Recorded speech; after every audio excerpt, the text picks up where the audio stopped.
नमस्कार शेतकरी मित्रांनो, पाहू शकता आज आपल्या हळदीला कंप्लीट 16 तारीख आहे आज. तर 2 महिने झालेली आहे. तर अशी पोझिशन आहे. तर मी आज करपाविषयी माहिती सांगणार आहे किंवा आपण जे तणनाशके वापरतो त्याचा दुष्परिणाम कसा होतो ते पण मी माहिती सांगणार आहे. तर व्हिडिओवर नवीन असाल तर 100% सबस्क्राईब करा आणि जुने असाल तर व्हिडिओला शेअर करायला विसरू नका. आणि प्रथमदर्शी मी तुम्हाला दाखवत आहे, बघू शकता हा आपला प्लॉट कसा आहे ते तुम्ही निश्चितच मला प्लॉटविषयी कॉमेंट करा. आणि काल 15 ऑगस्ट झाला आहे आणि एकदम आनंदमय वातावरण आहे आणि पावसाची स्थिती पण एकदम चांगली आहे, जेणेकरून आपल्याला हळदीसाठी पोषक ठरेल. तर करपा म्हणजे काय ते मी दाखवणार आहे आणि औषधाचे दुष्परिणाम झालेले काय दाखवत आहे. तर बघू शकता, तर हे बघू शकता, हे जे पान आहे तर याच्यावर पिवळसर पण आहे आणि डाग पण आहे. हे असल्याच्या नंतर आपण हे करपा समजायचा का आपण जे राऊंडअप वगैरे मारलं त्याचा दुष्परिणाम समजायचा. तर करपा जर असेल तर 100% याही पानावर असायला पाहिजे करपा कंटिन्यू, पण हे असं दिसत नाही. तर का दिसत नाही याचा आपण कधी विचारही करत नाही आणि काही कल्पनाही येत नाही.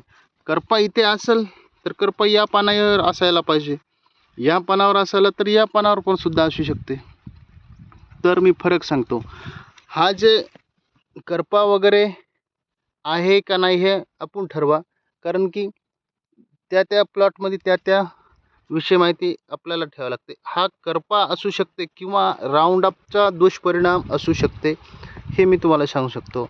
तर बघू शकता, राऊंडअपचा दुष्परिणाम पण असू शकतो, करपा पण असतो. पण मी हे माझ्या प्लॉटमध्ये सांगतो, माझा अनुभव सांगतो. मी हे राऊंडअप मारलं होतं, याचा दुष्परिणाम या पानावर पडला आहे आणि यामुळे हे पान झाले, असं झालेलं आहे. पण इथे राऊंडअप पडलेलं नाही, हे नवीन पान आहे, तर इथे करपा नाही किंवा हे नाही. आणि करपा जर असेल तर 100% इथं पण करपा राहत होता, या पानावर सुद्धा राहत होता. पण हे आपल्याला असं दिसत नाही, कारण की हा करपा नाहीच आहे, हा राऊंडअपचा दुष्परिणाम आहे. हेच नाही तर आपण इथे पण पाहू शकता, कुठे आपण कमी जास्त औषध फवारताना झाडावर हवेच्या याने जाते. तर हे बघू शकता, हे 2-3 पानाला हे दिसत आहे, पण या पानावर नाही आहे.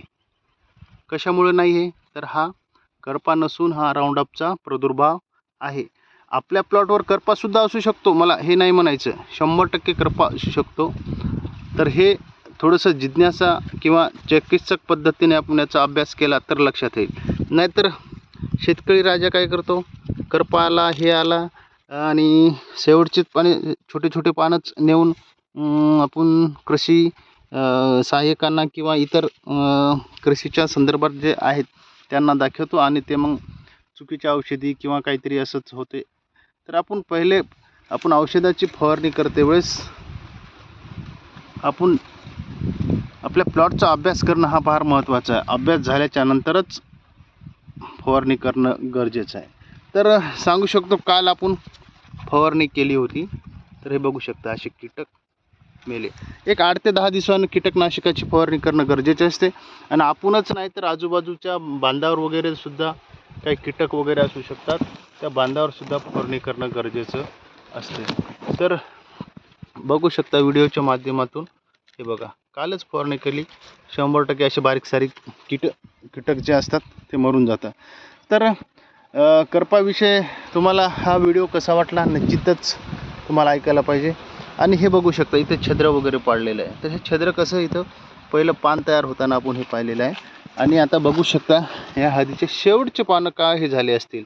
तर हे करपा घातक असते असला तर आता 1 2 3 4 5 6 पान ऑलरेडी झालेले आहेत आणि चांगल्या स्थितीमध्ये आहे. आणि पाठीमागून पण शायनिंग वगैरे सर्व व्यवस्थितशीर आहे. तर करपा आणि याच्यामध्ये फरक काय हे अभ्यास करणं गरजेचं आहे. बघू शकता हे इथे कुठेतरी राऊंडअपचा जास्त हात गेला, त्याच्यामुळे ह्या पानं हे खराब झाली. हे बघू शकता. आणि आपण मग कोणतरी येते आणि आपला प्लॉटचं सांगते, अरे नाही हो तुमच्या याच्यात जरा करपा थोडा जास्त दिसायला आणि हेच व्हायला, मग ते माणूस थोडंसं विचलित होऊन कोणतीही औषधी वापरू शकतो. तर हे बघू शकता, हे राऊंडअपचा दुष्परिणाम, हे राऊंडअपचा दुष्परिणाम आहे. हे आपण कीटकनाशक मारल्यानंतर हे आपण थोडंसं याला बारकाईनं पाहिलं की इथे काय आहे, तर इथे हे राऊंडअपचा हात आला आणि त्याच्यामुळे हे असं झालं. तर असं जर होत असेल तर आपण चिकित्सक पद्धतीने पहा की वरचे पानं हिरवे आहेत, खालचे पानं का असे झालेत, या गोष्टीकडे लक्ष देणं गरजेचं आहे आणि नंतरच हे करणं गरजेचं आहे. तर नाहीतर आपण काय करतो, हा करपा आला, ते करपा आला तर वरच्या पानाला जर हे असेल, हे बघू शकता, हे वरच्या पानाला जर तुम्हाला करप्यासारखं दिसत असेल तर निश्चितच करपा असू शकतो. आणि आपण त्याचा अभ्यास करायचा की आपण याच्यावर तणनाशके वगैरे मारले होते का, मारून किती दिवस झाला, त्याचा तर परिणाम नाही ना, हे विचार करायला पाहिजे. हे मी माझ्या प्लॉटच्या संदर्भात सांगत आहे. तुमच्या इकडे वेगळा अनुभव असू शकतो, त्याच्यामुळे तुम्ही त्या गोष्टीकडे त्या पद्धतीने बघा. हे बघू शकतो, हे खालचेच पानं कसे काय करपलेले आहेत खालचे पानं कसे काय करपलेले आहेत, काय त्याचं रिझन असू शकते, हे चिकित्सक पद्धतीनं पाहणं गरजेचं आहे.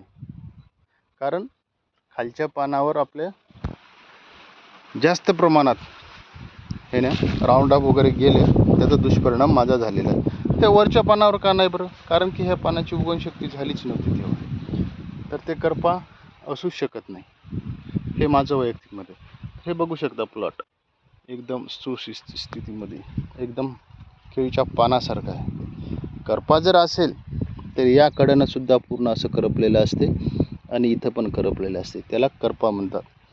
तर हे बघू शकता केळीच्या पानासारखं एकदम, हे करपा हा असू शकत नाही. माझ्या प्लॉटमध्ये हा करपा नाही आहे.